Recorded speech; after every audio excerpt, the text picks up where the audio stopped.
狼にもちょっと大きい、ミッションがあって、我々クローバースタジオっていう形で、カプコンの子会社になる別の開発会社を立ち上げることになったんですね。でそこの看板タイトルになる作品を作ってほしいっていうミッションを受けて走り始めたのが狼なんですよ。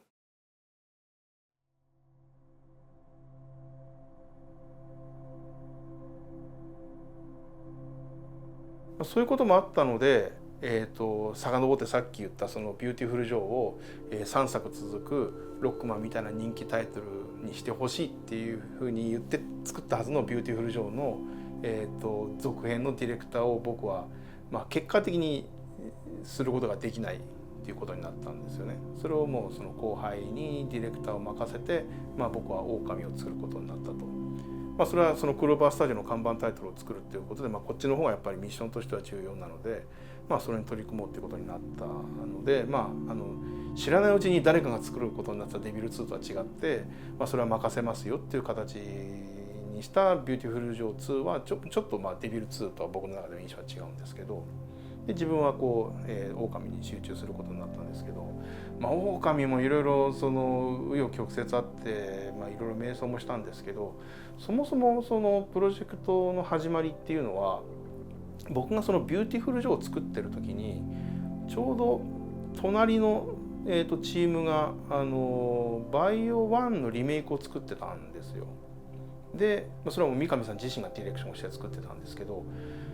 そのホラーの世界観っていうところでものすごくフォトリアルでその臨場感のあるグラフィックっていうのを実現してたんですよ。でそれをそのグラフィック表現を見てこれ素晴らしいなっていうふうに思って、自分もちょっとそのハイエンドな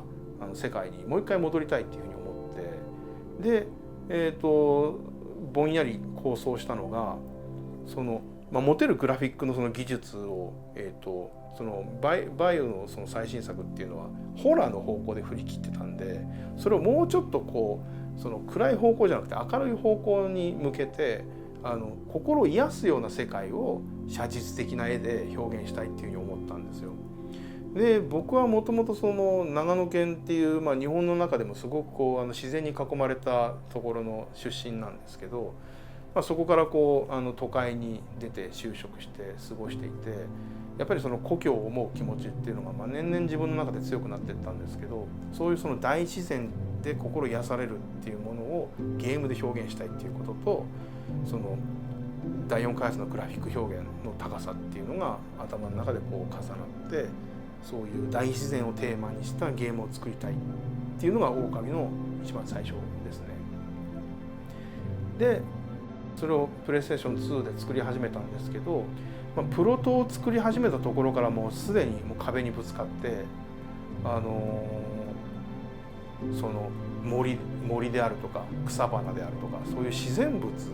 を表現して、それをさらに広大なフィールドでっていうふうに作ろうとすると、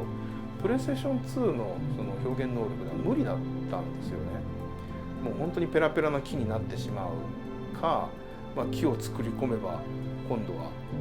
ポツポツと木が生えてる林は作れるんですけど森は作れないっていう状態で、到底自分が思い浮かべるその自然表現、大自然の表現っていうのはできないなっていうところで壁にぶち当たってしまったんですけど、そんな時にそのデザイナーの一人が、ちょっと世界観も作り込みながら主人公は神様の化身である狼であるっていうことを固めていってたんですけど、その狼アマテラスのデザインをデザイナーが筆のタッチで描いてきたんですよね。日本画のようなイメージで。それで見た時にこの日本画のタッチって面白いなっていうふうに思って、で確かに僕が思うその大自然っていうの思い出も、日本の原風景なわけですよね。だからこれもっともう和風の方に振り切って世界観もでグラフィックもその日本画のタッチで統一したら面白いんじゃないかなっていうふうに思って、そこからもうそれまでフォトリアルで作ってたのも全部捨ててバーンって日本画のタッチに切り替えたっていう、それが本当の世界観の始まりだったんじゃないかなと思いますね。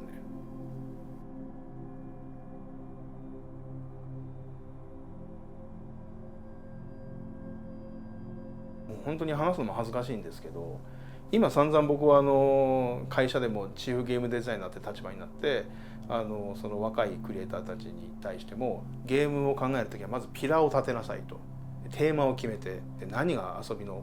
根幹なのかとしっかり決めてから企画書を書きなさいっていうふうに言ってるんですけど、その張本人である僕がその当時そんなことしてなかったんですよ。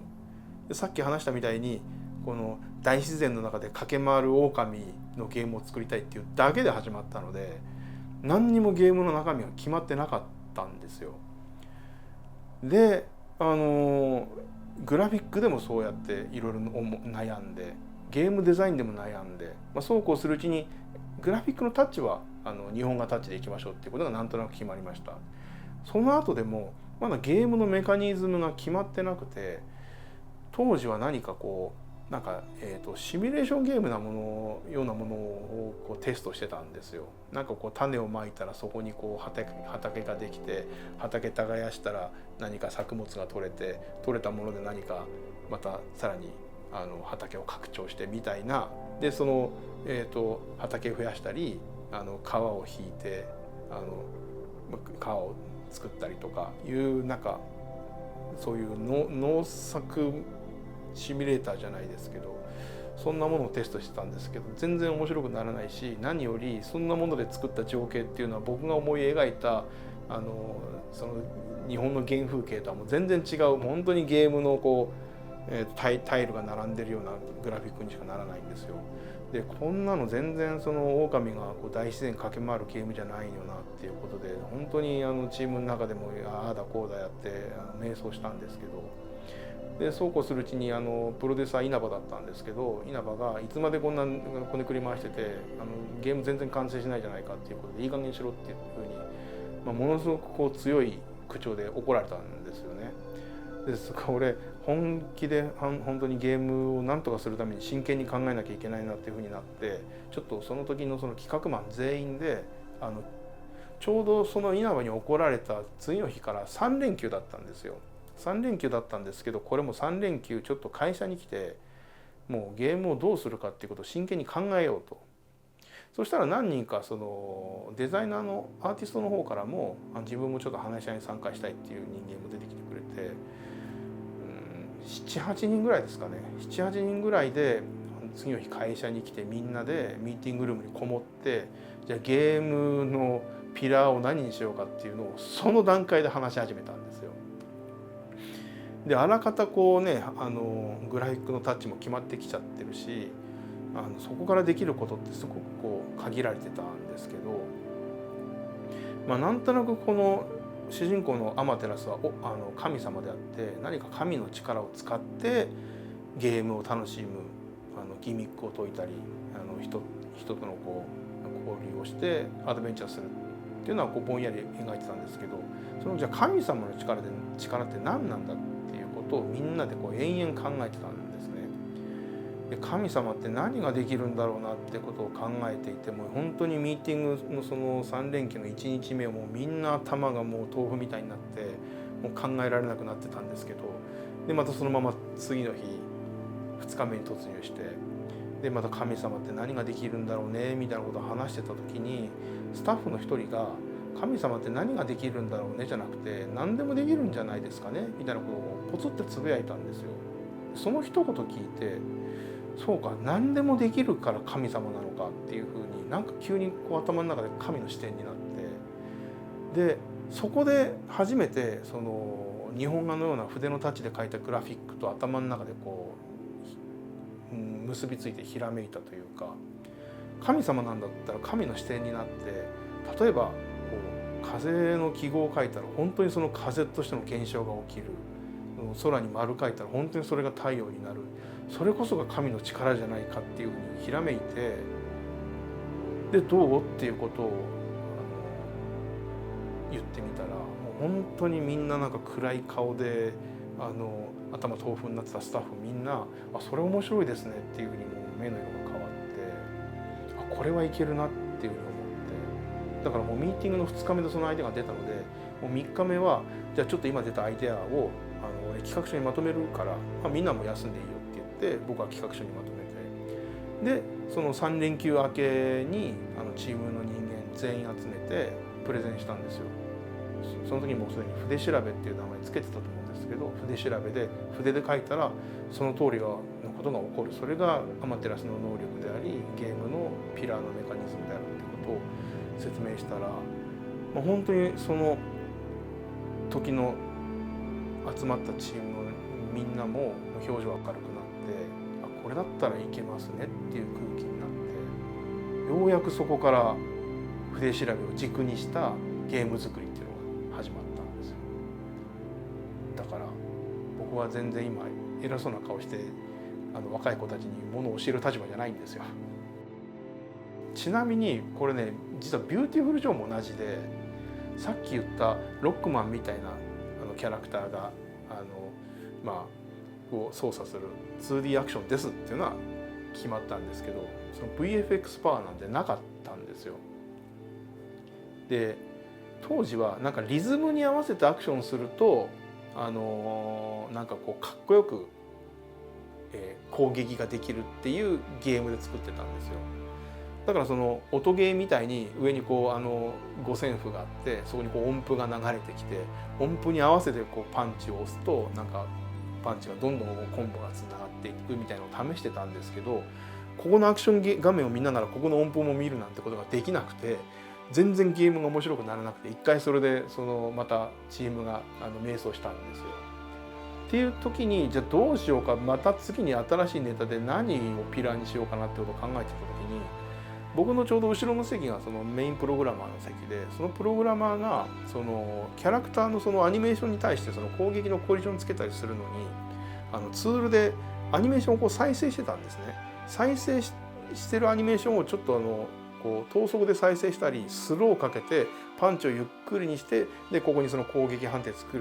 けるみたいな作業をしてたのを見ていて、そのアニメーションをコントロールしてるのが面白くて、そのパンチがこうスローでこう動いてるその絵を見て、それなんかゲームで操作できるようにできないって言ったら、やってみようかって言ってやってみたらめちゃくちゃ面白いっていう、敵の素早い攻撃もスローにすると見切れるっていうので、これでいこう、じゃあ、スローがあるんだったら早送りとか、あとその映像演出でいったらズームとかもあるよね、でズームも何かそれで遊び加えようかみたいな形で出来上がっていったのが VFX パワーなんで、だからその、ジョーの VFX パワーも筆調べも考えた末に、ゲームの開発の途中で作ったっていうピラーで、本当はああいうのは、最初に考えておくべきだよっていうのは今はちゃんと自分の経験談を踏まえて若い子たちには話すようにしてます。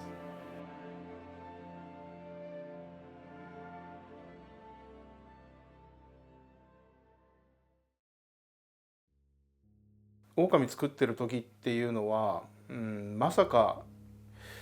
自分がこうやって外に、カプコン離れて出るっていうことは考えてなかったので、いろんな構想がある中からその狼のエピソードを作って、ちょっとこうこぼれちゃうものに関しては、この先また作る機会もあるだろうし、そこに対するちょっとこう伏線を張っておいて、ちゃんとそこを膨らまして続編でちゃんとこうユーザーの疑問に答えて、さらに物語をこういう形で終わるんだよっていうのを表現しようっていうことはなんとなく考えてたんですよね。大体これ作ってる時って特に新しい IP の作品になると、その作りながらこんなアイデアも足そうあんなアイデアも足そうっていうふうに作っていくので、開発の後半になればなるほどちょっと今のシステム上ではそのアイデアはちょっと乗っからないとか、スケジュール的に入らないっていうものが出てきて、じゃあそういうやりたかったことで残っちゃったやつって続編で絶対やろうねみたいなことやっぱ話するんですよ。なので同じく狼もお話もそうだし、筆調べのシステムであるとかもうちょっと磨いて続編だともっとストレスない形でもっと楽しく発展させることできるよねっていうことは話をしていたので、当然そういうものを作るような気持ちでもいましたし、で結果的にこういうことになってしまったんですけど、そうですね、リリースした当時っていうのは狼は決してビジネス的には成功してなかったと思うんですよ。そんなにその数も出てなかったですし、ただその後徐々に評価が広まっていろんな人に評価してもらう形になって、でまた最近狼絶景版という形でいろんな今のプラットフォームでもリリースされているので、さらにプレイ人口っていうのが広がって、でまた多くの人に評価してもらって、でやっぱりお話の中でそうやって伏線張ってちょっとお話をこぼしちゃってるところに対して、これってどういうことなの、この続きってあるんだよねっていう声っていうのも同時に高まってきて、でそれも聞けば聞くほど、自分の中でもそれってやり残した仕事だよなっていうふうに思っていて、どこかでこれを片付けなきゃいけないっていうのはずっと心の片隅にあるというか、なのでいつかはやりたいなとは思いますね。